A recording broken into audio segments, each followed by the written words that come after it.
Another car dog garage video. I want to try this.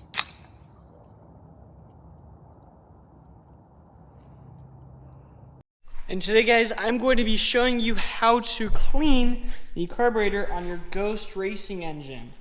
I've had this carburetor on here at stock. I've had fuel sitting in it many times. It's because I ride this, and then this one breaks, and then this one's more enjoyable after I'm riding that one because I gotta slow down. But the problem is, this one, I blew a tire, so I got another tire. And now it's time to get this thing out, but I didn't drain the fuel out of the carburetor. So I'm going to be showing you how to clean the carburetor jets out of this, just blow out everything, and how to maintenance it properly. So first off, we're going to go take these two Phillips head screws out, and then we can pull the bowl of the carburetor off as soon as we turn off the fuel. So let's do it.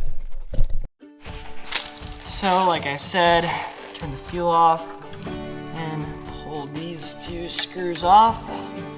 I'm doing this the lazy way, where you don't take the carburetor off the actual manifold, and I'm just leaving it on.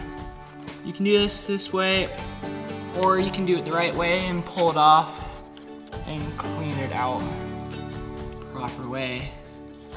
So the screws are out, and right now the O-ring is holding up the top of this carburetor, or the bowl, and you can just slide that right off. And now we have the bowl off. If you look in there, there's some garbage, and you're gonna want to dump this and then turn your fuel on for like 5 seconds just to get all the trash out of the line. And then we're going to take the two jets out. We're going to be taking the main jet and idle jet. So I'm gonna go dump this, and then we'll pull those out. Now that we got the carburetor bowl all cleaned out with some brake clean, we can now pull the main jet out, and you might need a 7mm for that hex if it's too tight. And we look to see if it's clear. What I like to do is I like to look through the light. You can see that it's clear right there. You can use the same technique with the little holes right there. Just make sure all those holes are clear after you blow it all out. And you want to pull the idle jet out. I've done this many times. And then you want to also check if it's clear. We're gonna still blow them out anyways, and that one looks clogged, and see, this will rob you of some performance. It actually does rob you of quite a bit. I've noticed that it goes on the limiter a lot slower than if the carburetor is clean. So we're gonna take some brake clean, blow it out with that first, and then some compressed air. And then we'll blow all these out, and then we'll check every single hole to see if it's blown out, and then we'll reinstall. So I'll blow these out real quick. Now that we've got both of these cleaned out, we can now reinstall them. We don't want to tighten them too tight, but we don't want to tighten them too loose, or else your jets will fall out of the carburetor. And so what we're gonna do here is, stay there. We're just going to screw in the idle jet, and what you're really supposed to do is take an air nozzle and blow out these two holes. It definitely helps to also clean out the stuff. Actually, I'll go blow out this idle jet right now because I know I'll regret it. I'm just going to, and it's clear. So now we're gonna reinstall the idle jet, and you can tell because one, it's not in the center, and two, it has a much smaller hole inside the jet. Just want to snug it. And then now, with your bowl over it, you want to just turn on your wheel real quick and play with the float. Just get all the junk out of it. And the float working, as you can see, hopefully we already got some junk out of the line. And then just jump down with the top, it's not that much. And then unless your O-ring is damaged. If your O-ring is damaged, you want to get a new one. If not, you can just reinstall the proper way. As you can see, it has this little piece right here, and it lines up with that piece right there. So we know that we got the bowl on the correct way, and then we can reinstall these two screws. And I beg you guys, please do not over tighten these screws.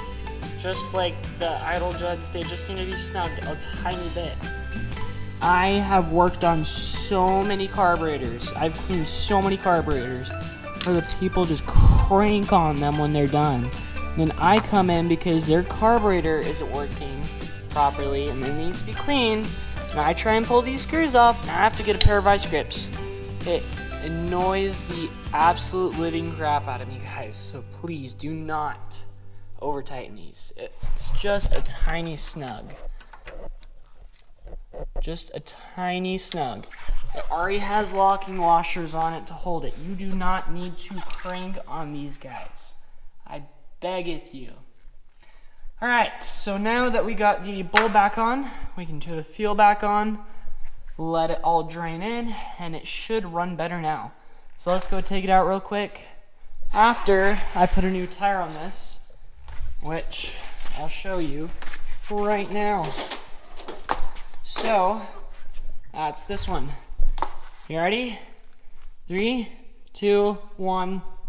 And that is it, guys. We got the tire on, so now we'll push this thing out and get this thing out. Alright guys, I bet you now that I've cleaned the carburetor, it will start up one pull. The exhaust is cold, and let's start this thing up. Told ya.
Well, thank you guys for watching. Please like and subscribe.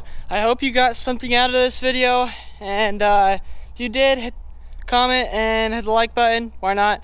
So please like and subscribe. If you want to see more on my YouTube channel, more goat carts, more of this goat cart and other goat carts, go check out my YouTube channel, Car Dog Garage, and I'll see you later. Peace. I'm gonna go ride the other one.